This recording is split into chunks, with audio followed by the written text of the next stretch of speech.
러일 전쟁 승리 후 일본은 조선과 랴동반도 그리고 남만주 지역으로 영향력을 확대할 수 있었습니다. 이로써 명목상으로는 제국주의 국가반열에도 올라서게 된 것이죠. 하지만 승전 배상금도 없이 전쟁이 종결돼 버리자 가뜩이나 기본 체력이 없었던 일본 경제는 금방 파탄이 나버리고 맙니다. 그리고 이는 곧 사회 전체의 혼란과 무기력함으로 나타나게 되죠. 그러나 아직 일본의 운이 다한 날이 도래하지 않았던 것일까요? 전편에서 이미 언급했듯이 곧이어 터진 제1차 세계대전이 일본을 살려냅니다. 아니 일본을 실질적인 동아시아의 강대국으로 성장시키는 원동력이 됩니다. 이렇게 일본은 전쟁으로 또다시 회생했습니다.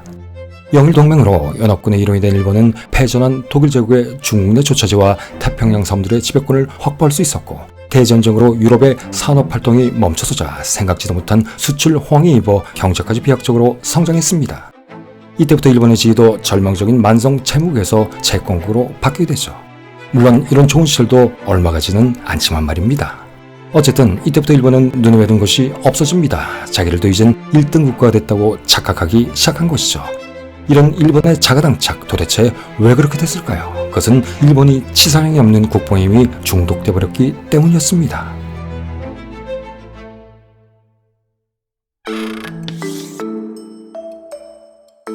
어쨌든 이 시기 일본은 러일 전쟁과 제1차 세계대전을 거치며 얻은 경제적, 외교적 안정을 바탕으로 정치, 경제, 사회문화 등 다방면에서 상당한 발전을 구가하기 시작했습니다.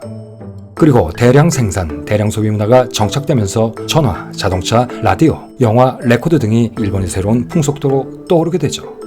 또한 교육열도 크게 높아져 고등교육이 확산되면서 도서의 보급, 잡지 발행도 활발해지기 시작했고 신문의 발행 부수도 연간 100만 부를 돌파하는가 하면 여성의 사회 진출도 점차 활성화되기 시작합니다.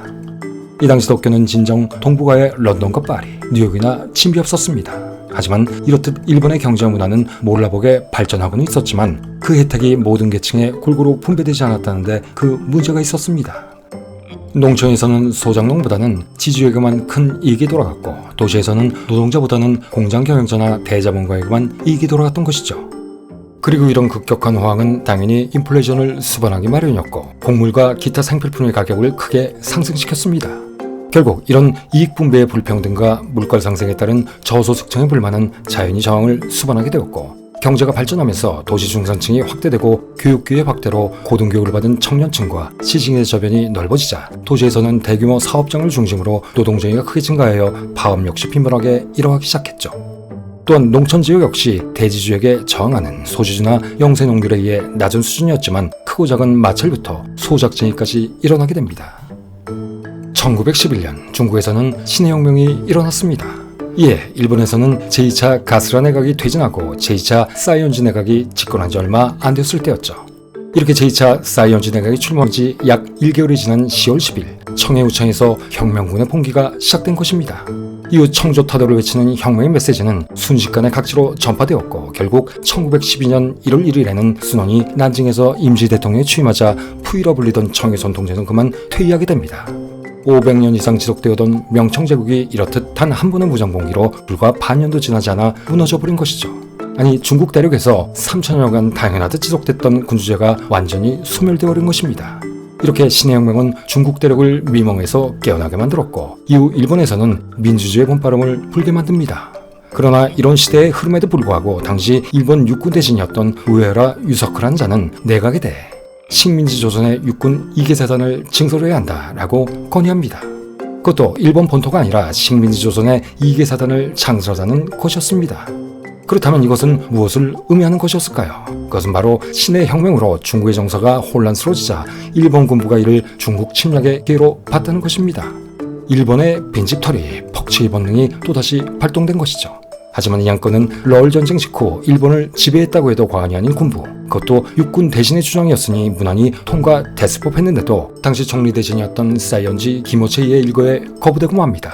천하에게 맞아도 쓴소리를 마다하지 않는 꼬장꼬장한 인물이었던 사이언지 기모치, 그가 우에라의 이계사단 징설안을 단칼에 거절했던 것입니다. 그는 그 거절의 이유를 러일 전쟁의 전비 때문에 긴축 재정을 하는 마당에 무리하게 군비를 확장할 수는 없다라고 들었고 이것은 지극히 상식적인 의견이었습니다. 그러나 일본 육군과 해군은 무턱대고 병력 증강과 함대 증설을 외치며 사이언지를 압박했습니다. 이에 사이언지도 물러서지 않았죠. 그리고 그는 끝까지 버티고자 맘먹습니다. 하지만 당시 일본 군부는 육군대진 현역 무관제를 채택하고 있었습니다. 즉 현역 장군만이 육군대진을 할 수 있었고 육군 고위인사들만이 사실상 육군대진 제청권을 가지고 있었던 것이죠. 그리고 여기에 더해 가장 중요한 포인트 하나 더, 그것은 바로 육군대진이 부재한 내각은 내각으로서의 기능을 할 수 없다는 것이었습니다. 결론적으로 말해 만약 육군대진이 사퇴하거나 선출되지 않으면 내각은 그저 총사퇴를 할 수밖에 없다는 것이었죠. 이게 뭔 개소리냐고들 하시겠지만 그냥 그 당시 일본의 내각 제도는 이 지경으로 엉터리였습니다. 어쨌든 결론은 육군대진이 없으면 나라 자체가 움직여지질 않는다는 것이죠. 막장도 이런 막장이 또 있을까요? 어쨌든 우에하라는 이계사단 증설이 좌절되자 천황에게 후임자를 추천하지 않고 그냥 사직서만 제출해버립니다. 이에 어쩔 수 없이 사이언지 내각은 총사퇴할 수밖에 없게 돼버렸죠. 이렇게 사이언지 내각은 실각 아닌 실각을 할 수밖에 없었던 것입니다. 그리고 그의 뒤를 이어는 이 모든 것을 조종한 일본 침략전쟁의 원흉 야마가타 아리토모의 신복 중의 신복이자 전형적인 정치군인, 그리고 가스라 탭트 조약의 장본인이었던 가스라 다로였습니다. 또다시 가스라 다로의 세 번째 내각이 등장한 것이죠. 사이언지 김모치. 1940년 9월 그는 죽기 2달 전이자 미국과의 관계가 한창 파국으로 치닫던 때 이런 말을 남깁니다. 전쟁, 또 전쟁. 이제 일본은 분명히 망할 것이다. 너희들은 다다미 위에서조차 죽지 못할 것을 각오해라. 죽기 전 그의 마지막 성견지명이었습니다.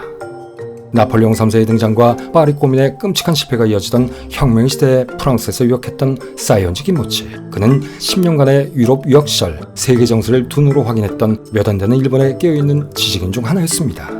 그는 프랑스에서 자유주의와 사회주의를 공부했고 그에 대한 경험을 바탕으로 교육한 후 정부를 신랄하게 비난하는 기사를 쓰기로 했던 대쪽 같았던 인물이었습니다. 하지만 이렇듯 일본 지도층 중에 깨어있고 박학다식하며 드물게 민주주의적 소양을 지닌 인물들은 미친 군부의 광란질에 하나둘씩 사라지고 말았던 것입니다. 어떻게 보면 부강한 민주주의 국가로 일본이 재탄생할 수도 있었는데 말입니다. 어쨌든 이렇게 들어선 무려 제3차 가스로 다로 내각은 제1차 내각 당시 러일 전쟁으로 어마어마한 희생을 치렀음에도 이런 불만의 기본적인 의사 표현의 자유조차 허락하지 않아 일어난 희비와 폭동으로 실각한 트라우마 때문이었는지 이때부터는 오히려 더 노골적으로 국민들을 억누르고 의회를 경시한 태도를 보이기 시작합니다. 그리고 여기에 대해 가뜩이나 모자란 재정을 털어 육해군 확장 계획을 1년 더 연기하려고까지 했죠. 이에 여론 더욱더 나빠지게 되었고 이누카이 쥐와즈와 오자키 유키오를 포함한 문민 정치인들은 이에 반발하여 대대적인 헌정옹호를 요구하는 제1차 호원운동을 전개하기 시작합니다. 이에 많은 언론인과 시민, 상공업자들까지 이에 가담하여 의회를 포위하고 신문사와 경찰서를 습격하는 등 대대적인 시위를 일으킵니다. 그리고 가스라 내각을 몰아내기 위한 작업에 본격적으로 돌입하죠. 바로 가스라 내각의 탄핵 결의안을 제출한 것입니다. 사태가 이렇게 돌아가자 가스라는 이를 막기 위한 초유의 방법으로 의회 정지 조치를 내리고 말죠. 바로 의회 예산을 시도했던 것입니다. 그러나 이는 호원파에게 헌법소라는 명분을 더욱 강화시켜줬을 뿐이었고 마침내 헌정옹호 운동은 성공을 하게 됩니다. 결국 제3차 가스라 내각은 54일 만에 또다시 총사퇴할 수밖에 없게 된 것이죠. 우리는 이것을 다이조 정변이라고 합니다. 이 정변으로 하라다카시가 주도하는 입헌 정회는 국회에서 유일하게 실력 행사를 하는 정당이 되었고 곧이어 입헌 정회를 여당으로 하는 야마모토 고노에 내각이 출범합니다. 이 다이조 정부는 일본 역사상 최초로 민중이 내각을 무너뜨린 것이자 진정한 의미의 내각자 여당의 탄생이었습니다. 이로써 일본 국민은 구체적인 행동을 통한 정치 행위를 경험하게 된 것이죠. 자신들도 더 이상 바보가 아님을 선포하게 된 것입니다. 참고로 여기서 일본의 정치사를 잠시 살펴보자면 1890년 11월 29일 메이지 헌법에 의해 탄생한 일본의 제국의 역시 법령을 가결하고 예산을 승인한 등의 권한을 가지고 있었습니다. 다만 정치구조가 지금의 정치구조와는 매우 달랐었죠. 1890년 7월 일본에서 처음으로 치러진 중의원 선거에서 당시 민권당이었던 입헌자유당과 입헌개진당이 야당으로 과반수를 차지하게 됩니다.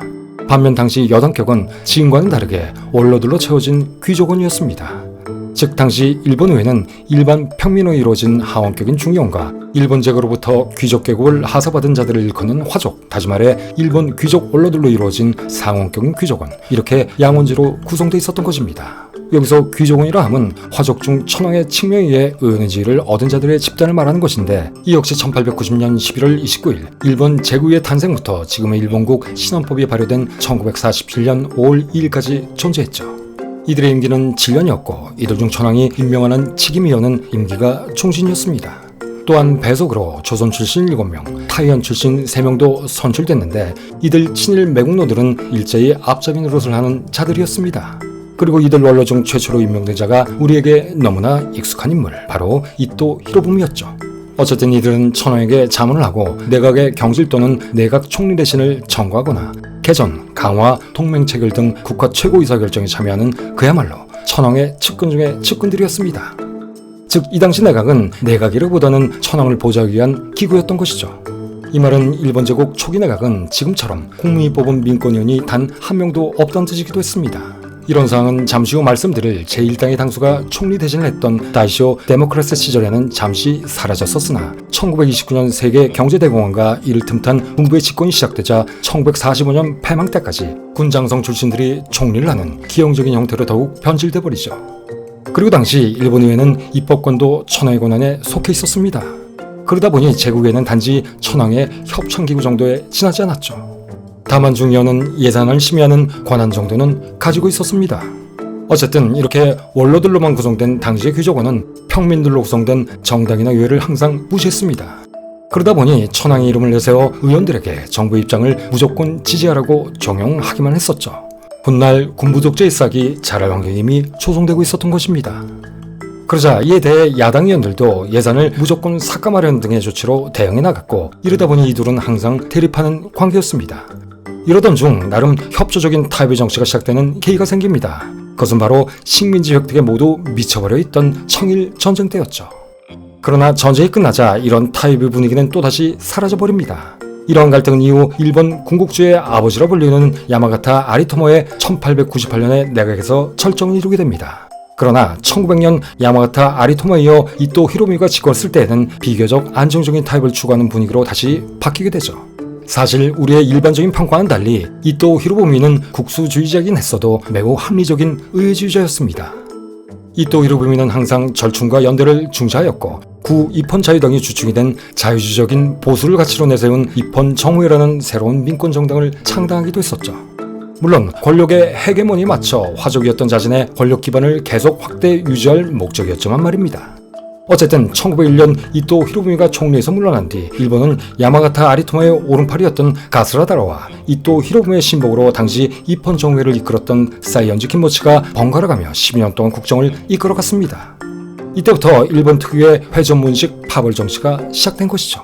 그러나 입헌 정후의 사이언지 김모치가 각 정당의 유력 인사를 포섭함으로써 정치적 사회적 안정화를 꾀하기 위해 협력을 추구했던 반면 야마가타 아리토모가 배후에서 조종하던 가스라다로는 계속 정당을 불신했었고 편의상 또는 불가피한 상황에서만 협상을 벌였습니다. 그리고 군비 확장과 대외 세력 확대에만 열중했던 이 집단은 특히 조선의 식민화에 대해서는 거의 편집증에 가까운 집착을 가지고 있었죠. 원래부터 군 출신이었던 이들은 사실 정치인이라기보다는 현역 군인에 가까운 사람들이었습니다. 일본에서는 이즈음 군국주의 냄새도 스멀스멀 나기 시작했던 것이죠. 이때 주요 정치인으로 부상한 사람이 하나 있었습니다. 그 바로 1904년경부터 입헌 정우회를 실질적으로 이끌던 앞서 다이쇼 정권에서 언급했던 하라 타카하시입니다. 그는 타협 정치의 달인으로 일본 역사상 최초로 비범벌 출신으로 제1당 대표가 되어 총리로 임명된 자였고 문민 통제를 일부나마 실현시킨 최초의 총리이기도 했으며 평민 정치인과 정당의 권익을 크게 신장시켰던 민권 정치계의 선구자이기도 했습니다. 또한 군부와도 우호적인 관계를 유지했던 오지랖 넓은 마당발이기도 했었죠. 그의 정치적 해법은 어찌 보면 매우 담백한 것이었습니다. 정당이 정부 예산을 지지해준 대신 내각에는 정치적 반대국부, 즉 중앙정부의 예산을 지방정부에 유입하도록 유도한 식이었죠. 한마디로 지금까지도 일본에서 이어지고 있는 소위 이익 유도용 정치를 시도했던 것입니다. 이런 정보의 거래를 통해 끌어온 예산으로 지방선거 및 전국선거에서 표를 얻는 데 결정적인 도움이 되게 하는 하라 타카시의 정치적 테크닉은 향후 입헌 정우회가 국회에서 유일하게 실력 행사를 할 수 있는 정당이 되게 하는 원동력이 됩니다. 하지만 광란의 시기였던 1921년 11월 4일 입헌 정우회 교토지부 대회에 참가하러 가던 중 도쿄역에서 하찮은 평민 총리가 히로히토 왕태자의 혼인 문제에 관여했다라는 황당한 이유로 구구단체 단원이자 미성년자였던 나가오카 고니치에이 카레이에 암살당해버립니다. 너무나도 어처구니 없는 죽음이었죠. 결국 죽을 때까지 귀족 자기를 거부해 평민재상이라는 별명까지 얻었던 인물. 평민들을 내각에 입각시키기 시작한 내각제의 진정한 선구자, 그리고 다이쇼 데모크라시의 선도자이기도 했던 하라 다카시마저도 이렇게 역사의 뒤안길로 사라져버린 것입니다. 그리고 이때부터 민권 정치의 구심점이 사라진 일본 의회는 하라 다카시 특유의 군부 세력 억제책이 사라지게 되자 더 이상 발전을 하지 못하고 그만 그 기세가 꺾이게 됩니다. 더구나 1929년 미국에서 시작된 대공황의 여파가 일본을 덮치게 되자 일본 역시 최악의 경제 침체기를 맞이하게 되죠. 여기에 더해 1932년 5월 15일 런던 해군 군축조약에 불만을 품고 일단의 해군 장교들이 일으킨 5.15 군부 쿠데타로 당시 군축을 지지하던 총리였던 이누카이 치요시마저 암살당하자 일본의 민권 정치는 완전히 공황 상태에 빠지게 됩니다. 그러자 군부가 이 공백을 교묘히 비집고 들어오기 시작했고 마침내 사이토 마코토, 오가다 게이스케를 주축으로 하는 군부 내각이 다시 전면에 등장하게 되죠. 결국 이렇게 일본의 의회 정치는 사실상 종말을 고하게 됩니다. 반면 군부의 국정간섭은 물 만난 고기처럼 더욱 노골화되기 시작했고 눈치 빠른 재벌들은 군부를 적극 지원하기 시작합니다. 그때나 지금이나 언론사회에 있는 것이 광고주들인 재벌이었기 때문이었을까요? 이 영향으로 이미 치안유지법으로 길들여진 언론 역시 군국주의를 더욱, 아니 적극적으로 찬양하게 되죠. 상황이 이렇게 돌아가자 일본 사회의 민주주의와 자유주의에 관한 열망 역시 급속도로 식어가게 됩니다. 갓 태어난 일본의 민주주의가 암흑기를 맞이하게 된 것이죠. 이로써 일본은 기존의 국수주의보다 더욱 호전적이고 폐쇄적인 군국주의가 지배하는 병영국가 일본으로 이름표를 바꿔달게 됩니다.